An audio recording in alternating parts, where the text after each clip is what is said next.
नीलकंठ पक्षी ने बताया कि इंसान को अपने जीवन में गरीबी के दिन क्यों देखने पड़ते हैं और वे कौन से 3 लोग हैं जिनकी वजह से घर में हमेशा दुख और अशांति बनी रहती है। दोस्तों, नीलकंठ पक्षी ने एक दिन अपनी पत्नी को यही प्रश्न समझाते हुए एक कहानी सुनाई। यह कहानी बहुत ही प्रेरणादायक और जीवन का मार्गदर्शन करने वाली है, इसलिए आप इस कहानी को अंत तक जरूर सुनें। यदि आप हमारे चैनल पर नए हैं तो हमारे चैनल को अभी सब्सक्राइब करें और बेल आइकन जरूर दबाएं ताकि आपको हमारी आने वाले वीडियोस की जानकारी तुरंत मिल सके। वीडियो को लाइक करें और अपने दोस्तों के साथ भी शेयर जरूर करें। कमेंट बॉक्स में लिखिए जय श्री राधे कृष्ण। तो आइए बिना समय गवाए कहानी को शुरू करते हैं। प्राचीन समय की बात है। नदी किनारे एक वटवृक्ष पर एक नीलकंठ पक्षी अपनी पत्नी के साथ निवास करता था। एक दिन नीलकंठ और उसकी पत्नी भोजन की खोज में पास के एक गांव की ओर निकल जाते हैं। तभी नीलकंठ की पत्नी की नजर एक वृद्ध आदमी पर पड़ती है जो बहुत ही दयनीय और जर्जर स्थिति में था और एक वृक्ष के नीचे बैठा रो रहा था। तब नीलकंठ की पत्नी अपने पति नीलकंठ से कहती है, हे स्वामी, इस बुजुर्ग की इतनी दुखद हालत क्यों है? क्या इसके भाग्य ने इसकी ऐसी दयनीय और निर्धन स्थिति बना दी है? इस पर नीलकंठ अपनी पत्नी से कहता है, नहीं प्रिय, यह पूर्ण सत्य नहीं है कि केवल भाग्य ही मनुष्य की गरीबी और अमीरी का कारण होता है। इसके पीछे और भी कारण होते हैं। यह बात मैं तुम्हें एक प्राचीन कथा के माध्यम से समझाता हूं। तुम इस कथा को पूरे ध्यान से सुनना। तब नीलकंठ की पत्नी कहती है, ठीक है स्वामी, आप कथा सुनाइए। मैं इस कथा को पूरा ध्यान और मन लगाकर सुनूंगी। फिर नीलकंठ कहानी आरंभ करता है और कहता है, हे प्रिय, ये बहुत पुराने समय की बात है। धौलपुर नाम का एक नगर था। उस नगर में एक परोपकारी, विनम्र और ईमानदार व्यापारी रहता था। उसके 2 पुत्र थे जो अपने पिता की तरह ही सज्जन और ईमानदार थे। वह व्यापारी अपने दोनों बेटों के साथ परिवार में सुख शांति से जीवन व्यतीत कर रहा था। व्यापारी ने अपने दोनों बेटों का विवाह बड़े धूमधाम से करवा दिया था। घर की दोनों बहुएं भी बहुत सुसंस्कारी थीं। वे सभी कार्यों को मिलजुल कर पूर्ण निष्ठा के साथ करती थी। जब व्यापारी की छोटी बहू घर में आई तो ऐसा लगा मानो जैसे उनके घर में स्वयं माता लक्ष्मी जी पधारी हों। छोटी बहू के घर में आने के बाद व्यापारी के जीवन में जैसे समृद्धि की वर्षा होने लगी। उनके व्यापार में लाभ दिन दूना रात चौगुना बढ़ने लगा।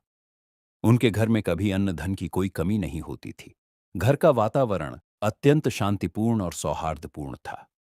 व्यापारी के दोनों पुत्र मिलजुल कर रहते थे और दोनों बहुएं भी आपस में बड़ा प्रेम भाव रखती थी। घर का कोई भी काम हो, उसे करने से पहले सभी परिवारजन मिल बैठकर सलाह मशवरा करते थे और फिर कार्य करते थे। एक दिन व्यापारी ने अपने दोनों बेटों और बहुओं को बुलाकर कहा, पुत्रों, अब मेरी उम्र हो चली है और व्यापार की जिम्मेदारी संभालना मेरे लिए कठिन होता जा रहा है। इसलिए आज से मैं यह दायित्व तुम दोनों को सौंपता हूं। पिता की आज्ञा को शिरोधार्य करते हुए दोनों बेटों ने पूरी लगन और समझदारी से व्यवसाय संभाल लिया। दोनों अपने अपने हिस्से का कार्य कुशलता से निभा रहे थे और बहुएं भी घर में सौहार्द बनाए रखती थी। व्यापारी को यह देखकर संतोष होता था कि उसका परिवार प्रेम और सद्भाव से रह रहा है। यह सब देखकर व्यापारी निश्चिंत होकर चैन की नींद सोता था। लेकिन दोस्तों, जब जीवन सहज और सुखमय हो तब अक्सर कुछ निगाहें उसे बर्दाश्त नहीं कर पाती। नगर के कुछ लोग व्यापारी के इस सुखद जीवन से ईर्ष्या करने लगे थे। वे आपस में कहते थे कि देखो, व्यापारी का जीवन कितना आरामदायक और सुखद है। व्यापार दिन ब दिन फल फूल रहा है और उसके परिवार में कोई झगड़ा या परेशानी नहीं है। और यह सब देखकर धीरे धीरे उनके मन में जलन की आग भड़कने लगी। दोस्तों, जैसे एक बड़ी मछली तालाब में छोटी मछलियों को फलते फूलते देखकर उन्हें निगलने को तैयार हो जाती है, वैसे ही मनुष्य दूसरों की तरक्की को देखकर उन्हें पीछे खींचने की योजना बनाते हैं। इंसान अपनी सफलता से जितना प्रसन्न नहीं होता, उतना वह दूसरों की सफलता देखकर पीड़ित होता है। यही मानव स्वभाव का सबसे गहरा सत्य है। इसी जलन के कारण नगर के कुछ लोग व्यापारी के खिलाफ षड्यंत्र रचने लगे। उन्होंने मन में ठान लिया कि किसी न किसी प्रकार से इस व्यापारी का जीवन दुखद बना दिया जाए। नगर के कुछ लोग सीधे व्यापारी के कुल पुरोहित के पास गए और बोले, हे पुरोहित जी, आप तो यहां कठिन परिस्थितियों में जीवन व्यतीत कर रहे हैं, लेकिन आपका यजमान तो ऐश्वर्य और वैभव से परिपूर्ण जीवन जी रहा है। वो तो अपनी बहुओं के हाथों बना स्वादिष्ट भोजन खा रहा है और संपन्नता का सुख भोग रहा है। तब पुरोहित जी ने कहा, आप यह सब क्यों कह रहे हैं? क्या तात्पर्य है आपकी बातों का? तब नगरवासियों ने कहा, पुरोहित जी, जरा सोचिए, व्यापारी ने आपको आखिरी बार अपने घर कब बुलाया था? अगर वह आपको यज्ञ और पूजा के लिए नहीं बुलाएगा और आपको ऐसे ही नजरअंदाज करता रहा, तो आपकी आय कैसे होगी? दान दक्षिणा कहां से आएगी? यदि यही स्थिति बनी रही, तो आप और आपके परिवार को भूखा रहना पड़ेगा। पुरोहित ने इन बातों पर गहराई से विचार किया और मन में सोचा, ये तो सच है। वास्तव में बहुत समय हो गया है जब व्यापारी ने मुझे अपने घर बुलाया हो। वो तो चैन और सुख से रह रहा है, लेकिन मेरा जीवन कठिनाई से गुजर रहा है। यह सोचकर पुरोहित बेचैन हो गया। नगरवासियों ने और उकसाते हुए पुरोहित से कहा, यदि आप चाहते हैं कि आपका जीवन सुखद बने और आपको दान दक्षिणा मिले, तो आपको ऐसा उपाय करना होगा जिससे व्यापारी के घर में समस्याएं उत्पन्न हो।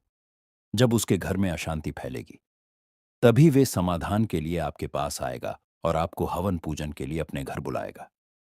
इतना कहकर नगरवासी पुरोहित को भड़काकर अपने अपने घर चले गए। नगरवासियों की बातों से प्रभावित होकर पुरोहित चिंता में डूब गया और सोचने लगा, क्या ऐसा कोई उपाय है जिससे यजमान के घर में तनाव पैदा हो और उसका व्यापार भी घाटे में चला जाए? इन विचारों से परेशान होकर वह अपने गुरु के पास सलाह लेने गया और उसने अपने गुरु से कहा, हे गुरुदेव, कृपया मेरी मदद कीजिए। यदि आप मेरी मदद नहीं करेंगे, तो मेरा परिवार भूखा मर जाएगा।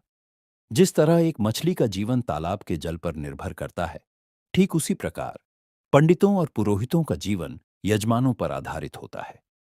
यदि यजमान के घर में कोई समस्या ना हो और वे हमें पूजा पाठ के लिए अपने घर नहीं बुलाएंगे, तो हम अपनी आजीविका कैसे चलाएंगे? हम धन कैसे अर्जित करेंगे? तब गुरु ने अपने शिष्य की बात सुनकर कहा, बेटा, चिंता मत करो। पहले मुझे विस्तार से बताओ कि तुम्हारी समस्या क्या है। मैं तुम्हारी पूरी सहायता करूंगा।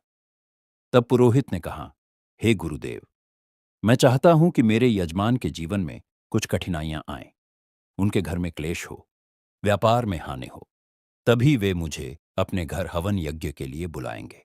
तब गुरु ने ध्यानपूर्वक सुनकर कहा, बेटा, तुम्हारे यजमान की सुख समृद्धि का मूल कारण उसकी छोटी बहू है। वह प्रत्येक दिन माता लक्ष्मी का विधिपूर्वक पूजन करती है। उसी के कारण व्यापारी के घर में लक्ष्मी की कृपा बनी हुई है। जब से वह स्त्री इस घर में आई है, तब से व्यापारी का जीवन समृद्ध और शांतिपूर्ण बन गया है। ऐसी धार्मिक और गुणवान नारी जिस घर में रहती है, उस घर में कभी दरिद्रता नहीं आती। यह सुनकर पुरोहित ने कहा, हे गुरुदेव, यदि ऐसा है तो क्या कोई उपाय है जिससे उनके घर में अशांति उत्पन्न हो और व्यापार में गिरावट आए? तब गुरु ने कहा, बेटा, तुम चिंता मत करो। तुम्हें बस एक सरल उपाय करना है। तुम व्यापारी के घर जाओ और उससे एक पीतल का लोटा मांग लो। फिर उस लोटे को अपने घर ले जाकर रख लेना। जब तुम ऐसा करोगे, तो धीरे धीरे व्यापारी के घर में समस्याएं उत्पन्न हो जाएंगी। उसके व्यापार में हानि होने लगेगी। घर के सदस्य आपस में झगड़ने लगेंगे और उसके जीवन में कष्ट बढ़ जाएंगे। तब वह तुम्हें समाधान के लिए अपने घर बुलाएगा। गुरु की सलाह सुनने के बाद पुरोहित ने श्रद्धापूर्वक उन्हें प्रणाम किया और धन्यवाद देकर अपने घर लौट आया। अगले दिन प्रातः स्नान ध्यान करने के बाद पुरोहित अपने यजमान के घर पहुंचा। उस समय व्यापारी विश्राम कर रहा था। पुरोहित की आवाज सुनकर वह बाहर आया और अपने कुल पुरोहित को देखकर व्यापारी अत्यंत आनंदित हुआ। व्यापारी ने पुरोहित जी का स्वागत किया और कहा, आइए पुरोहित जी, इतने दिनों बाद आपके दर्शन हो रहे हैं। सब कुशल मंगल है ना? इस पर पुरोहित ने कहा, सब ठीक है। बस यूं ही इधर से गुजर रहा था, तो सोचा कि आपको मिलता चलूं। फिर वह अपनी मधुर और चतुर बातों से व्यापारी को धीरे धीरे बातचीत में उलझाने लगा। थोड़ी देर बाद उसने कहा, व्यापारी जी, अगर थोड़ा पानी मिल जाए तो बड़ी कृपा होगी। व्यापारी तुरंत उठ खड़ा हुआ और बोला, अभी लाता हूं पुरोहित जी। जैसे ही व्यापारी पानी लाने के लिए जाने लगा, तभी पुरोहित ने कहा, व्यापारी जी, पानी पीतल के लोटे में लाइए। व्यापारी ने मुस्कुराते हुए कहा, जैसा आप कहे पुरोहित जी। इतना कहकर व्यापारी अंदर चला गया। उसी समय व्यापारी की छोटी बहू, जो अत्यंत बुद्धिमान और चतुर थी और वास्तुशास्त्र में थोड़ी पारंगत थी, उसकी नजर अपने ससुर पर पड़ी, जो हाथ में पीतल का लोटा लिए चल रहे थे। वह फौरन उनके पास आई और कहा, पिताजी, क्या आप ये लोटा थोड़ी देर के लिए मुझे दे सकते हैं? मैं इसे तुरंत वापस कर दूंगी। तब व्यापारी ने सहज उसे लौटा दे दिया। इसके बाद छोटी बहू ने उस लोटे में से पानी निकालकर अपनी गौ माता को पिला दिया और फिर ताजा पानी भरकर लौटा, फिर से अपने ससुर को सौंप दिया। व्यापारी ने वह पानी पुरोहित जी को दिया। पानी पीने के बाद पुरोहित ने कहा, व्यापारी जी, यह पीतल का लौटा तो बड़ा सुंदर है। यदि आप अनुमति दे तो क्या मैं इसे अपने साथ ले जा सकता हूं? व्यापारी ने हंसते हुए कहा, अरे पुरोहित जी, ये तो बहुत छोटी बात है। आप इसे अपने साथ ले जाइए। यह सुनते ही पुरोहित के मन में आनंद की लहर दौड़ गई। उसने मन ही मन सोचा, आज मैंने व्यापारी की सुख शांति की नींव पर चोट कर दी है। अब उसके जीवन में परेशानियां शुरू होंगी। अब उसके घर की खुशियां समाप्त हो जाएंगी। फिर पुरोहित लौटा लेकर अपने घर लौट आया और उसे एक कोने में रखकर सोचने लगा, अब कुछ ही दिनों में व्यापारी के घर में झगड़े होंगे, व्यापार में नुकसान होगा और फिर वह मुझे हवन पूजन करने के लिए अपने घर बुलाएगा। तब मैं हवन पूजा करके उनसे अच्छी दक्षिणा प्राप्त करूंगा। इन विचारों में डूबा हुआ पुरोहित अत्यंत प्रसन्न था और बेसब्री से इंतजार करने लगा कि व्यापारी उसे हवन पूजन के लिए अपने घर कब बुलाता है। समय बीतता गया। एक सप्ताह, फिर दूसरा, देखते ही देखते पूरा एक महीना निकल गया, लेकिन पुरोहित को व्यापारी की ओर से कोई संदेश या आमंत्रण नहीं आया। इससे पुरोहित बेचैन हो गया। वह फिर से अपने गुरु के पास गया और अपने गुरु से कहा, हे गुरुदेव, मैंने आपके कहे अनुसार व्यापारी से पीतल का लोटा ले लिया था, लेकिन अब एक महीना गुजर चुका है और व्यापारी के जीवन में कोई भी समस्या या परेशानी नहीं आई है। वह तो पहले की ही तरह सुखपूर्वक और शांतिपूर्वक अपना जीवन व्यतीत कर रहा है। गुरु ने पुरोहित की बात ध्यान से सुनी और फिर अपनी दिव्य दृष्टि का उपयोग किया और आंखें बंद करके स्थिति का अवलोकन किया। कुछ क्षण ध्यान में रहने के बाद उन्होंने कहा, बेटा, मैंने पहले ही कहा था कि व्यापारी की छोटी बहू अत्यंत चतुर और ज्ञानी है। उसे वास्तुशास्त्र की अच्छी समझ है। जब व्यापारी तुम्हारे लिए पानी लेकर आ रहा था, तो उसी समय उसकी छोटी बहू ने वह लोटा अपने ससुर से लिया और उस लोटे का पानी गौमाता को पिला दिया। इसी कारण तुम्हारा उपाय निष्फल हो गया और व्यापारी के घर की सुख समृद्धि वहीं बनी रही। गुरु ने आगे कहा, लेकिन तुम चिंता मत करो। अब मैं तुम्हें दूसरा और अधिक प्रभावशाली उपाय बताता हूं। अब तुम व्यापारी के घर जाओ और उससे उसकी गाय मांग लो, क्योंकि गौ माता को देवी लक्ष्मी का स्वरूप माना जाता है। जिस घर में गाय निवास करती है, वहां सुख शांति सदा बनी रहती है। जैसे ही तुम व्यापारी की गाय को अपने घर लेकर आओगे, जैसे ही वह गाय उसके घर से हटेगी, उसके घर में दुख और अशांति आने लगेगी।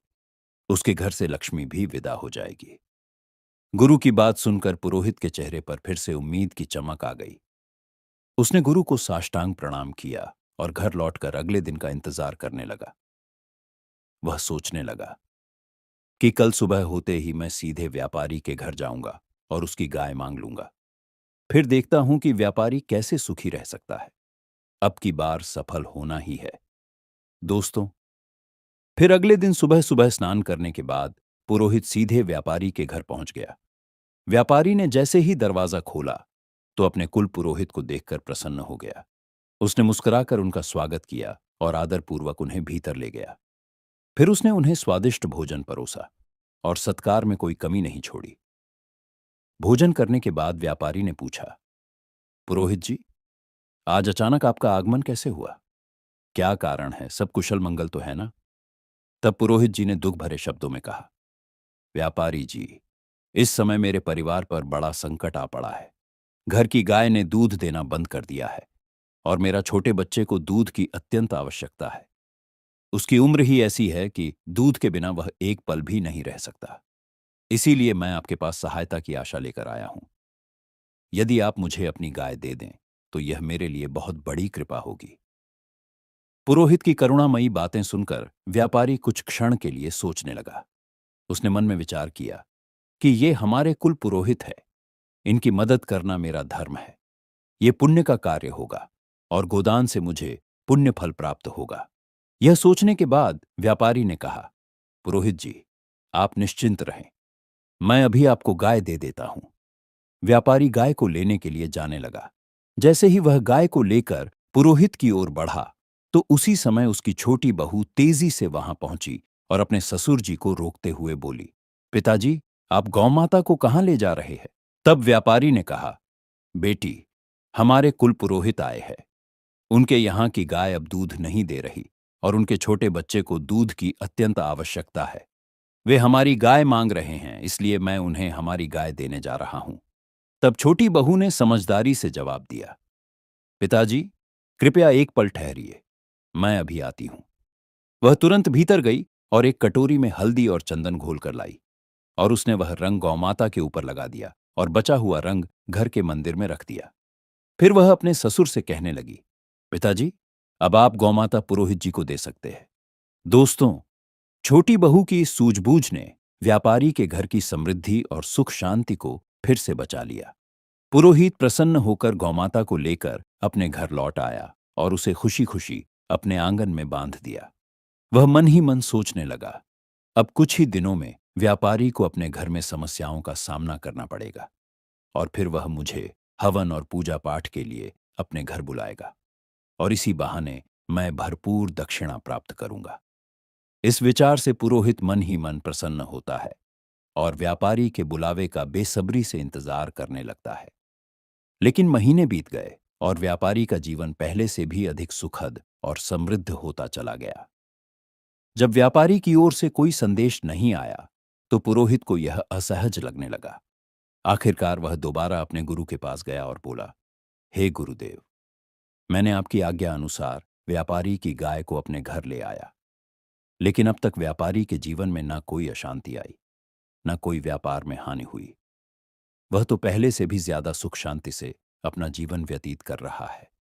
गुरु ने ध्यान लगाकर अपनी दिव्य दृष्टि से सब कुछ देखा और कहा, बेटा, मैंने तुम्हें पहले ही कहा था कि व्यापारी की छोटी बहू बहुत बुद्धिमान और चतुर है। उसे न केवल वास्तुशास्त्र का ज्ञान है, बल्कि उसकी बुद्धि भी तीव्र है। उसने तुम्हारे षड्यंत्र को भांप लिया था। जब तुम व्यापारी से गाय मांगने गए थे, उसी समय उसने एक विशेष उपाय कर लिया।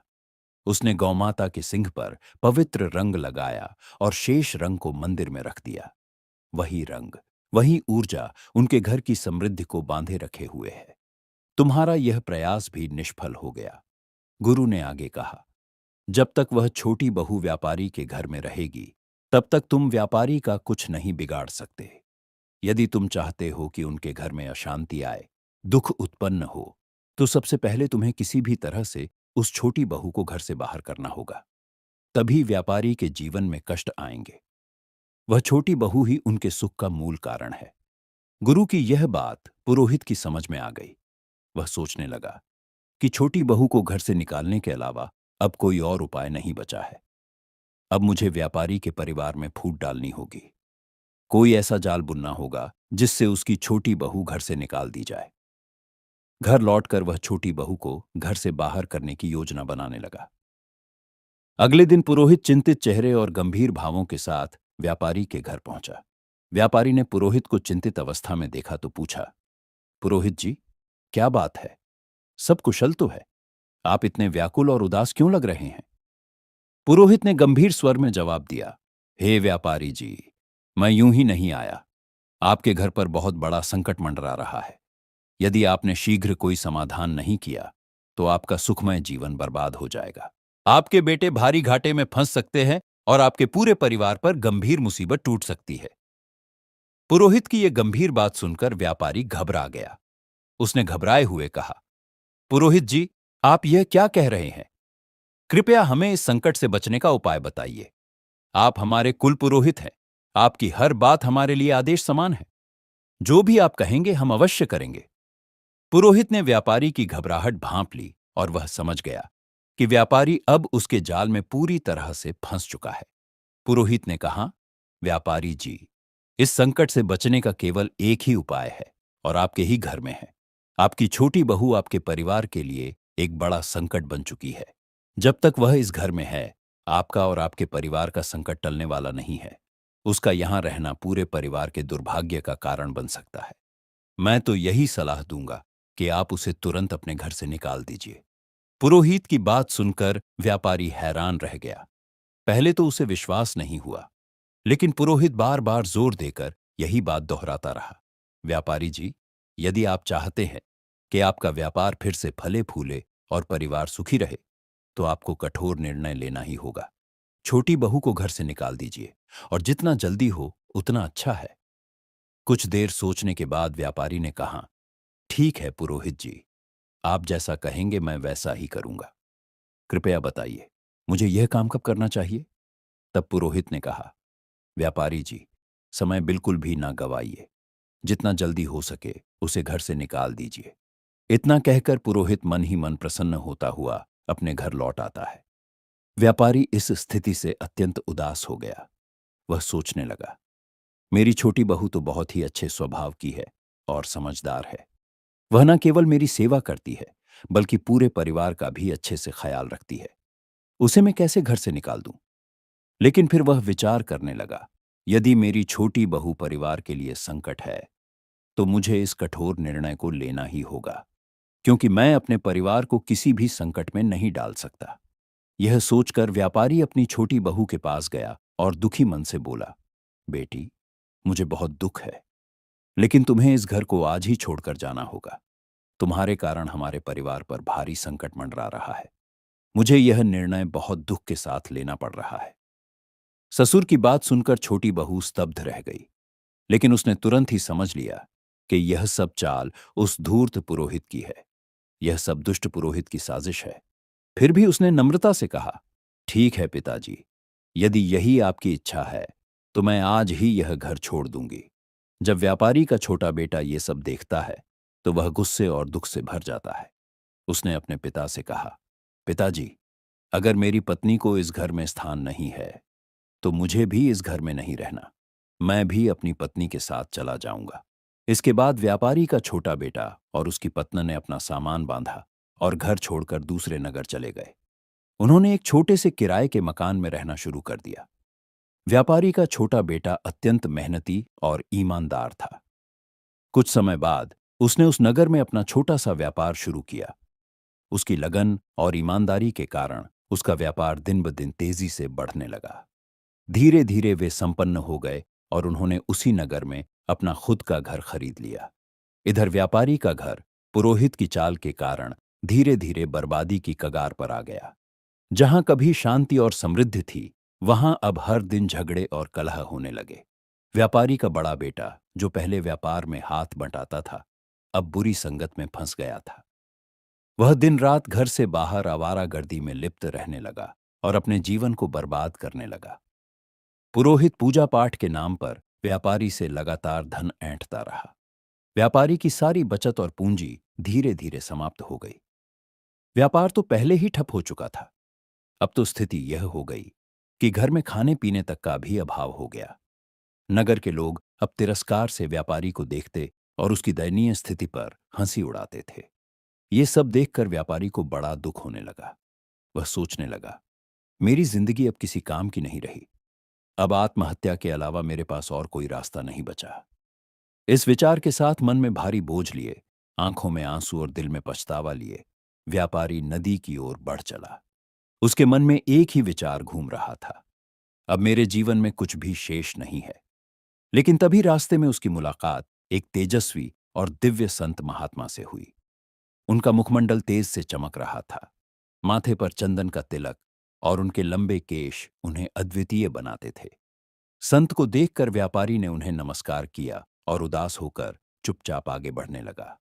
तब संत महात्मा ने उसे रोका और कहा, बेटा, तुम इतना दुखी क्यों दिख रहे हो? क्या बात है? तब व्यापारी ने रुककर संत महात्मा के सामने अपने जीवन की सारी दुखद कहानी बयां कर दी। उसकी बातें सुनकर संत महात्मा ने तुरंत स्थिति को समझ लिया। संत महात्मा कहने लगे, बेटा, तुम्हारे जीवन में सारे कष्ट उसी दिन से शुरू हुए जब तुमने अपनी छोटी बहू को घर से निकाल दिया। तुम्हारी छोटी बहू साक्षात देवी लक्ष्मी का रूप है। उसी के भक्ति, निष्ठा और नित्य पूजा पाठ के कारण तुम्हारे घर में सुख और समृद्धि बनी हुई थी। संत महात्मा की बातों ने व्यापारी को भीतर तक झकझोर दिया। उसे अपनी भूल का गहरा पश्चाताप हुआ। उसने संत महात्मा को हाथ जोड़कर धन्यवाद दिया और तुरंत उस नगर की ओर चल पड़ा जहां उसका छोटा बेटा और बहू रहते थे। अपने छोटे बेटे के घर पहुंचकर अपनी छोटी बहू के समक्ष हाथ जोड़कर क्षमा मांगते हुए वह व्यापारी बोला, बहू, मुझसे बहुत बड़ी भूल हो गई, मुझे माफ कर दो। मैंने उस दुष्ट पुरोहित की बातों में आकर तुम्हें घर से बाहर निकाल दिया, लेकिन अब मुझे समझ में आ गया है कि तुम ही हमारे घर की लक्ष्मी हो। जब तक तुम घर में थी, घर में सुख और शांति बनी रही, लेकिन तुम्हारे जाने के बाद से हमारा घर क्लेश और दुखों से घिर गया है। हमारा व्यापार पूरी तरह से ठप हो चुका है। ससुर की आंखों में पश्चाताप देख छोटी बहू ने विनम्रता से कहा, पिताजी, आपको चिंता करने की कोई आवश्यकता नहीं। मैं तुरंत घर लौटती हूं। ये घर भी मेरा है और वह घर भी मेरा ही है। मैं तो पहले ही समझ गई थी कि पुरोहित ने हमें बाहर करने के लिए षड्यंत्र रचा था। फिर वह अपने पति और ससुर के साथ खुशी खुशी अपने घर लौट आई। दोस्तों, इस संसार में कई लोग ऐसे होते हैं जिन्हें दूसरों की खुशियां देखी नहीं जाती। वो दूसरों की खुशियों से जलते हैं और फिर रिश्तों को तोड़ने और उन्हें बर्बाद करने का प्रयास करते हैं। लेकिन यह हम पर निर्भर करता है कि हम किसकी बातों पर भरोसा करते हैं और कैसे निर्णय लेते हैं। यदि हम गलत लोगों की बातों में आकर अपने ही परिवार पर शंका करने लगे, तो निश्चित रूप से हमारा घर बर्बाद हो जाएगा और हमारी स्थिति दयनीय हो जाएगी। दोस्तों, जब छोटी बहू वापस घर लौटी, तो कुछ ही दिनों बाद घर की दशा बदलने लगी। व्यापारी का ठप पड़ा कारोबार फिर से चलने लगा। उसका परिवार एक बार फिर सुख शांति से भर गया। घर में खुशियां लौट आईं और व्यापारी ने समझ लिया कि परिवार का साथ और सही निर्णय ही परिवार की नींव को मजबूत रखते हैं। नीलकंठ ने अपनी पत्नी से आगे कहा, हे प्रिय, अब मैं तुम्हें एक महत्वपूर्ण बात बताने जा रहा हूं। ध्यान से सुनो। जिस घर में इन 3 प्रकार के लोगों की बात मानी जाती है, उस घर का सर्वनाश सुनिश्चित है। वह घर कभी सुखी नहीं रह सकता। नंबर 1, जिस घर में घमंडी और दुष्ट स्वभाव वाले व्यक्ति की बात मानी जाती है, वह घर अंततः विनाश की ओर बढ़ता है। नंबर 2, जिस घर में लालची, स्वार्थी, कुटिल और अनैतिक आचरण वाली स्त्री का प्रभाव हो, उस घर में धन कभी नहीं टिकता। ऐसे घर में दरिद्रता पांव पसार लेती है। माता लक्ष्मी ऐसे घर में कभी प्रवेश नहीं करती। नंबर 3, जिस घर में बाहरी व्यक्तियों की बातों को अधिक महत्व दिया जाता है और अपने परिवार के सदस्यों को ही संदेह की नजर से देखा जाता है, तो वह घर भी एक दिन बर्बाद जाता है। नीलकंठ अपनी पत्नी से आगे कहता है, हे प्रिय, मनुष्य को कभी भी अपने श्रम, विवेक और उद्यम पर संदेह नहीं करना चाहिए। उसे सच्चे मन से धर्म और सत्य के मार्ग पर चलते हुए निरंतर कर्म करना चाहिए। इससे उसे कभी भी हार का सामना नहीं करना पड़ेगा। जो व्यक्ति अपने ही ऊपर विश्वास नहीं करता और झूठ व अधर्म का साथ देता है, वह जीवन में चाहे जितना भी प्रयास कर ले, वह कभी भी सफलता प्राप्त नहीं कर सकता। सफलता उससे दूर ही रहती है। गरीबी और अमीरी जीवन की धूरी है। जो व्यक्ति लगातार मेहनत करता है और अपने कर्मों पर विश्वास रखता है, वह एक दिन गरीबी के अंधकार से बाहर जरूर निकल आता है। जीवन में सुख और समृद्धि के लिए सिर्फ धन नहीं, बल्कि सही सोच, सच्चे निर्णय और परिवार में विश्वास होना अनिवार्य है। इसके अलावा गरीबी के ये 3 मुख्य कारण भी हो सकते हैं। नंबर 1, आलस्य। अत्यधिक आलस्य व्यक्ति को अपने कार्यों में असफल करता है। जब व्यक्ति आलस्य में डूब जाता है, तो वह अपने कार्यों में कभी सफल नहीं हो पाता। दूसरा कारण है धन की फिजूल खर्ची। जब हम अपने पैसे का सदुपयोग नहीं करते और उसे व्यर्थ की वस्तुओं पर बहा देते हैं, तो धीरे धीरे धन की देवी लक्ष्मी हमसे दूर चली जाती है। नंबर 3, सत्य और धर्म का त्याग। जब इंसान सच्चाई और धर्म के मार्ग से भटक जाता है, तो उससे समाज और प्रकृति का संतुलन भी बिगड़ जाता है। नीलकंठ अपनी पत्नी से आगे कहता है, हे प्रिय, इस पूरी कहानी से यह बात साफ होती है कि केवल किस्मत ही नहीं, बल्कि इंसान के कर्म, उसकी संगति और उसका व्यवहार भी उसकी गरीबी और अमीरी को प्रभावित करते हैं। इसलिए हर किसी को अपने जीवन में सही दिशा चुननी चाहिए और हमेशा धर्म के मार्ग पर चलना चाहिए। नीलकंठ की बातों को सुनकर उसकी पत्नी हाथ जोड़कर नीलकंठ से कहती है, स्वामी, आपने मेरे प्रश्न का उत्तर देकर मेरा ज्ञान बढ़ाया है। मैं आपकी कृतज्ञ हूं। दोस्तों, इस कहानी से हमें बहुत ही महत्वपूर्ण सीख मिलती है कि सच्चाई, ईमानदारी और विवेक का अनुसरण करना ही जीवन की सच्ची सफलता का मार्ग है। कभी भी जल्दबाजी में दूसरों की बातों में आकर कोई बड़ा फैसला नहीं लेना चाहिए। तो दोस्तों, आशा करता हूं आपको आज की ये कहानी जरूर पसंद आई होगी। अगर आपको आज की ये कहानी कुछ सिखा गई हो, तो इस वीडियो को लाइक जरूर करें और इसे अपने दोस्तों के साथ भी शेयर करें। और हमारे चैनल को सब्सक्राइब करना ना भूलें। कमेंट बॉक्स में लिखिए जय श्री राधे कृष्ण। तो मिलते हैं अगले वीडियो में। तब तक के लिए आप अपना ख्याल रखें। धन्यवाद।